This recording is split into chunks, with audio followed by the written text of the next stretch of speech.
Welcome, guys, to episode 8 of Outfitting Unity. I'm Matt Frisbee, and I've got a couple sweet guests here today. Why don't you guys introduce yourselves? I'm Nicole Herup. And I'm Paxton Gray. Hi, guys. Hi. So thanks for being on here. The purpose of this podcast is to talk about people who are connecting and uniting in their community. I'm stoked that you're here. I love watching both of you on LinkedIn and out in the community, and this Utah Tech Hub is a lot of fun, but I think that it's getting like a greater and greater reach outside of Utah, and it's fun to see the conversations that are happening and the conversations we get to join. And so you guys kind of do it in different ways. And so I've been, to your, events up in Park City, and I've loved the lunches that you've created. And so it's fun to see the different types of networking that we do. So why do you guys do it? Like, what's in your heart about it? Like, I love people, and I'm obnoxious that way, and I am overtly extroverted, but why do you guys do it? What gets you excited about it? Ladies first, probably. Oh, okay. For me, I started trying to network more when I needed to find a job. I think a lot of people start there, and I didn't have a huge network, and so when I was looking for a job, I thought I should probably build and expand my network, and so that's kind of where a little bit of that started, and then growing it from there. But so much of it is the people and building those relationships, and being such a connector is a lot of fun. So Yeah. Awesome. I've got some more questions. How about you? Like, why? I will say, it does not come natural to me. I am more introverted. So for me, building a network is most successful when I get to do stuff with people. So we do an event that you referenced up in Park City, and that really stemmed from realizing most of our clientele is outside of Utah, and it was like reflecting on, we've got so much cool stuff here in Utah, so let's put on an event and bring them up and show them the best of Utah. Let's take them skiing. Let's put them up in the mountains. And so that has been a really super fun tradition. And getting to spend quality time doing different activities with people, for me, is the way to build relationships, because I'm not a natural at that. So I need something else to do with them. Look, I've got steak. You cool? Yeah. That's cool. How do you begin to think about who do I invite?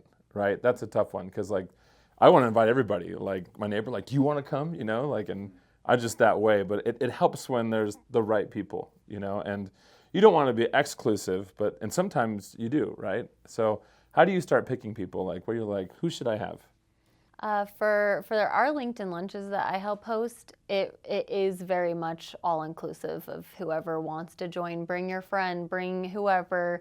So that one is very much a soft spot for landing, to find those deeper connections of who can I get more exclusive with in building that relationship. So yeah. I've had a lot of good feedback in that sense of, hey, I want to connect with someone in marketing, or I want to connect with someone in sales, or right. wherever they're at, and I can say, oh, you should talk to Matt, or you should talk to Paxton, or whoever's going to be at those lunches that are a little bit more consistent, and then they build those relationships and take them from there. Or I can kind of guide them based on the networking I've done and have figured out where people are hanging out, to get a little bit more exclusive into what they're looking for. That's cool, and it's going well. Yeah, really well. Yeah, I love seeing it. I love seeing the photos, and the group seems to be getting bigger and bigger. And you finding hard time finding restaurants? Yeah, we're working on making sure that we look at restaurants in advance, because the last one we went to couldn't even fit us. So really? We had to move over to the Harmon's, open eating space. Oh, but, cool. Upstairs? Yeah, we had someone volunteer for some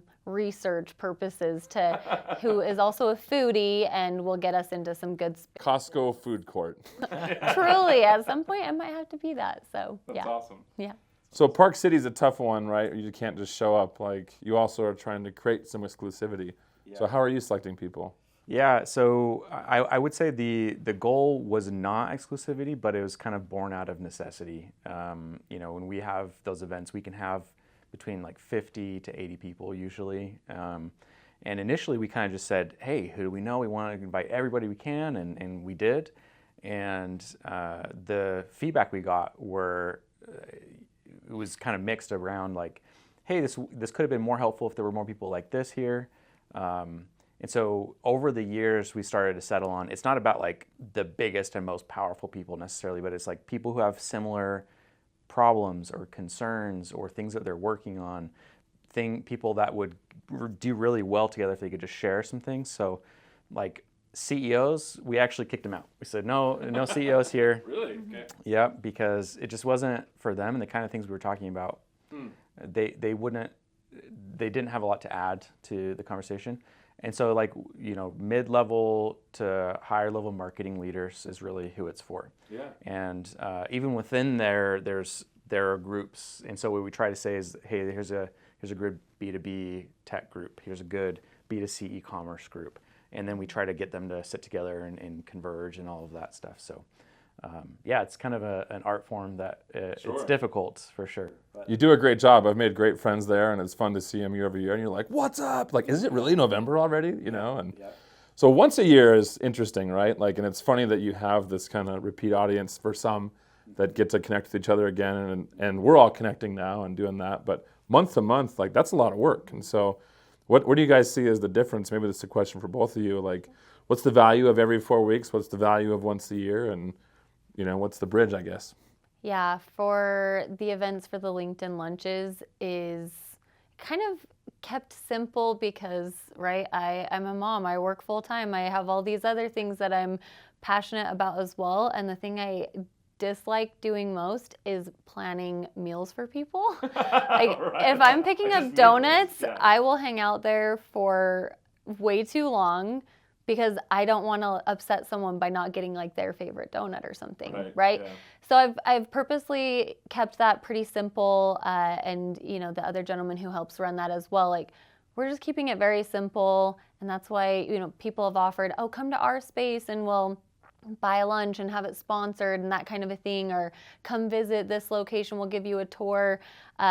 Maybe something could spin off on the side of that, but we've kept it pretty simple so that it is, again, just a simple place that is very low entry. Everyone says when they come, it just feels like you're coming to make new friends, and it's like a guarantee that you'll connect with someone there. Yeah. And so that feels doable. Do I select some lunch places a day or two in advance sometimes and not give people a great heads up? Also, yes. So that sounds like work in progress of getting a little bit more of a heads up of like where we're going for future lunches, but it's not always the top on my to-do list. It's cool to see the energy, though. There seems to be a very what's the word I'm looking for? It feels unstructured, but it also feels like there's a shared vision. Yeah. Right? And so if you could coin the vision of LinkedIn networking lunches, right? Like what's like the purpose they come together? You said to meet people, to connect, but like would everybody agree on that, or would they call it something else? I believe that would be an easy way to describe it. It's, again, simple on purpose so that people can come. And I have pushed that onto people as well because I've gotten feedback of, oh, I came and there were so many people that like I didn't really know who to talk to. And so I try to set that as an expectation as well, that it's here and you do have to make some effort. It's not like everyone's just going to come to you for that. You do have to make some of that effort as well, and it becomes this mutually beneficial exchange. But it does require a little bit of getting out of your comfort zone. Sure, I can't take everyone individually and go introduce them to everyone there, but I've always extended that as an option. Hey, if it's your first time here, here's my cell phone number. Let me know you're coming so I can look out for you. And I'm happy to get you connected to some folks there. So it's a soft landing spot for them.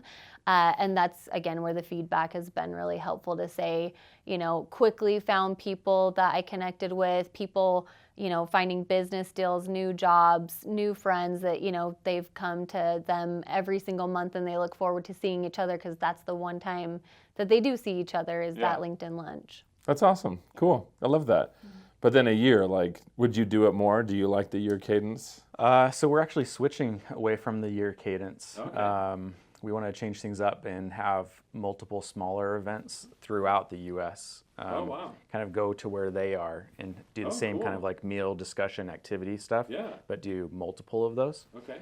So we're going to explore that and see how it goes. Cool. What are some of the cities you're looking at? So the major tech hubs, obviously, and where we have Phoenix, Austin, that kind of thing. Yeah, so Austin, Southern California, potentially Northern, definitely San Jose area.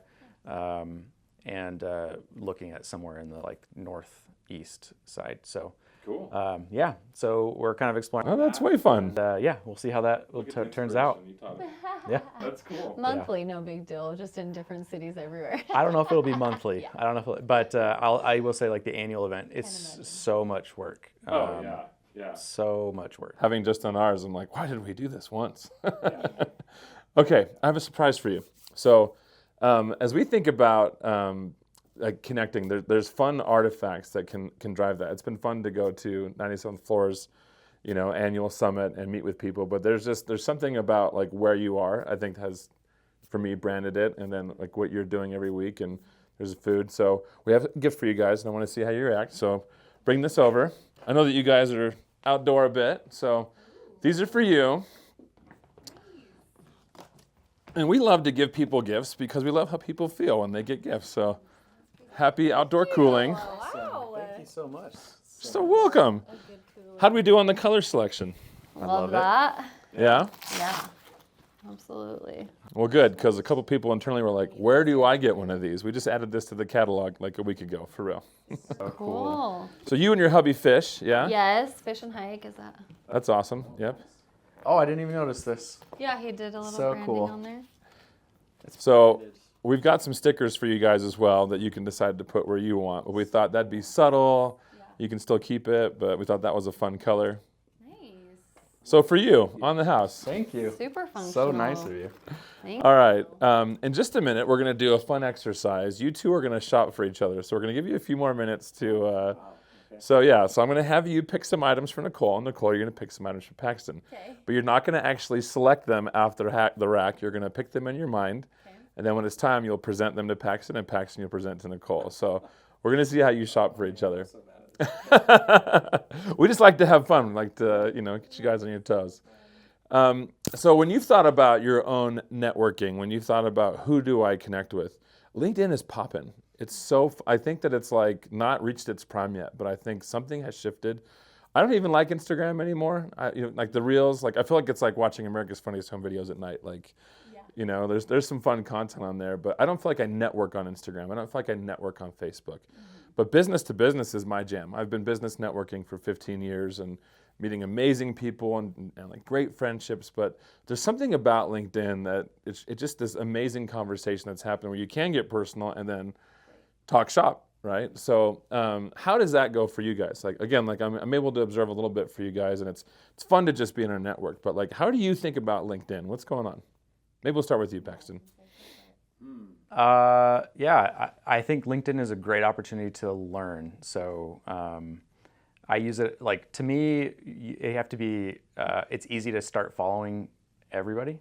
But in my experience, the best is to like really curate who you're following, and then your feed just becomes like a stream of just like treasure. Yeah, exactly. So I'm like, my team's probably sick of it, but I'm constantly sharing like LinkedIn posts like, oh, you got to look at this, or let's download this thing, And so for me personally, like it's a great place to like learn and kind of develop the craft a little bit. Personally, I've never really shared personal things on LinkedIn. I've never kind of done that, but I definitely appreciate it, and I'm not bothered at all when people do that. Sure. I like kind of seeing. Super individual decision. Yeah, cool, awesome. Have there been some surprise connections you've made? Like, I remember being at a couple events and someone's like, Matt, and I'm like, yeah, and they're like, we met on LinkedIn. I'm like, oh, dude, what's up? And all of a sudden, like, it snapped, and it's fun. Like, I was at Bear Lake and someone's like, hey, how are you? And I'm like, and you are? And like, they didn't look like their profile photo, And so it's like I was on vacation and ran into somebody and I was like, this is so fun that we can be around the world and meet people, that we've already talked to, How about for you, Nicole? For me, I do share a lot of the personal, vulnerable stuff. Yeah. Again, for the connection piece, I've always found the most success in building relationships when I have shown up with vulnerability first. I think it's the easiest, quickest way to connect, and if done the right way, there's obviously boundaries around that, but that has gotten me just the DMs that come from that, especially from women, and I feel like there aren't enough female voices on the LinkedIn platform as well.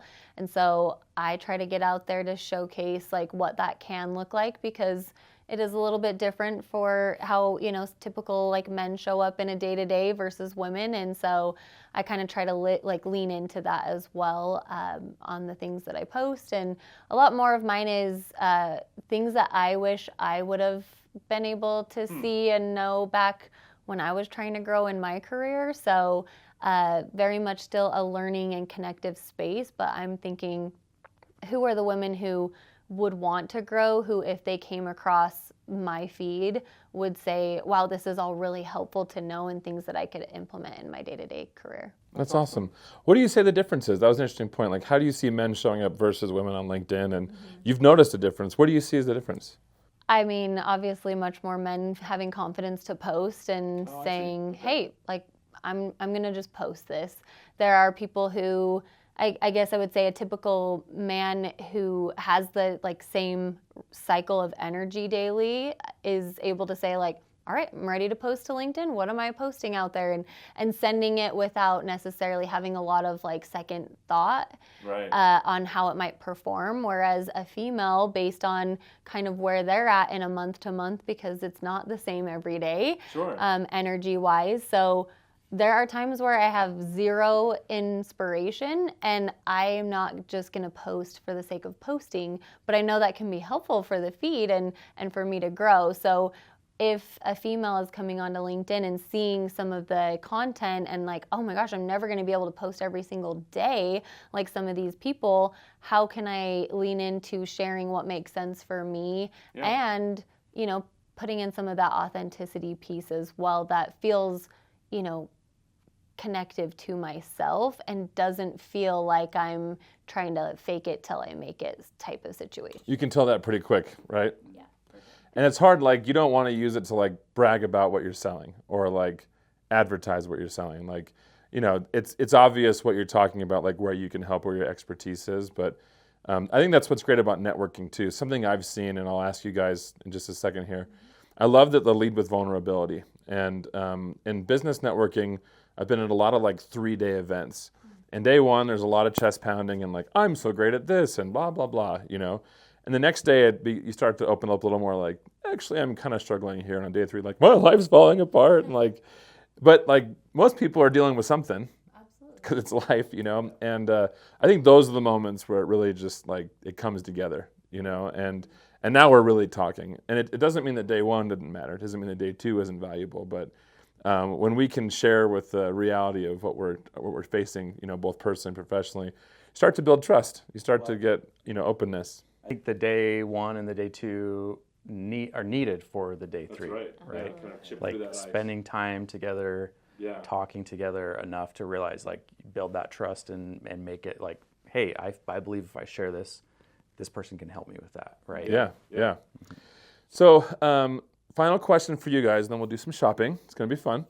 If you could give advice for networking based on, like, you have a different experience, and Nicole has different, like Paxton, right? Like, what would you share? Like, think about these 3 things, and if you want to take a second, you can. But, as I think about networking for me, something I talk to people about is, like, just ask, go introduce yourself, and smile. Always smile, lead with that, look people in the eye.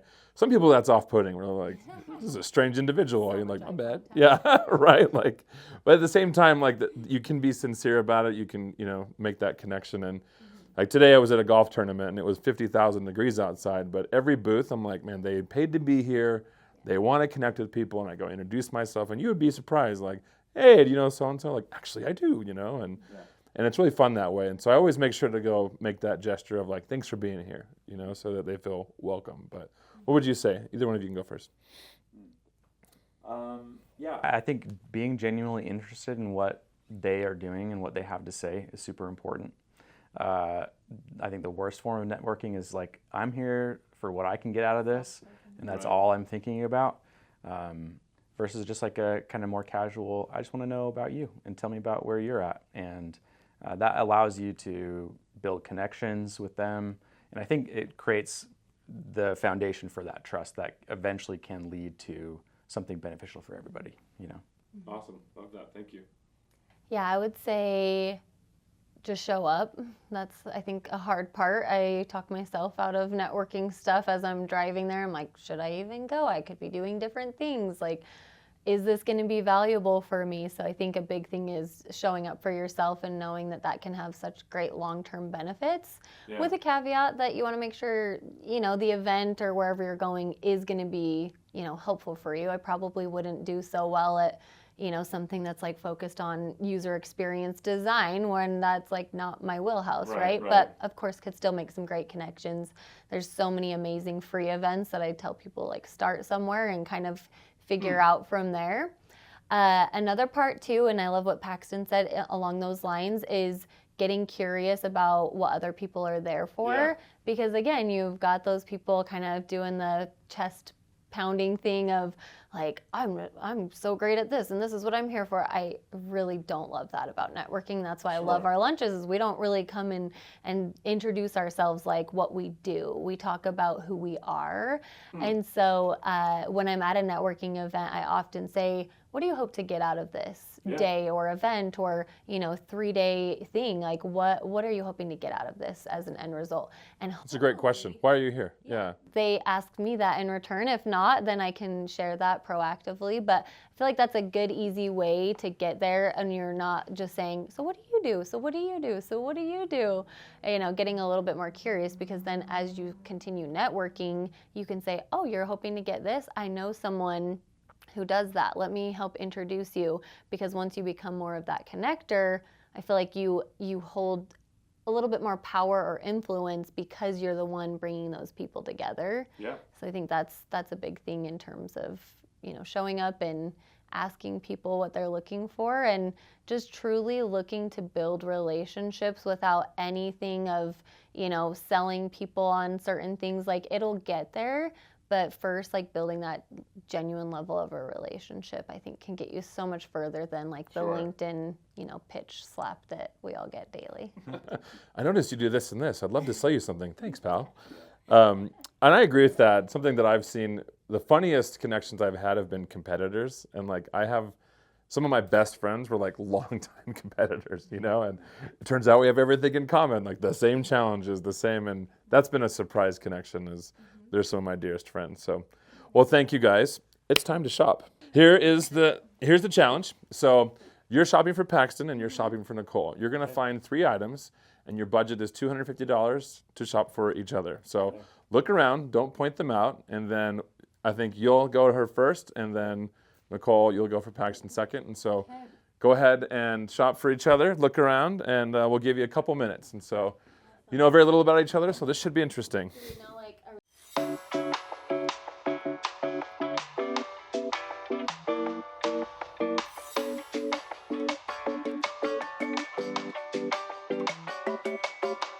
All right, Paxton, go ahead and grab the items, and let's see how you do. Based off of how you're dressed right now.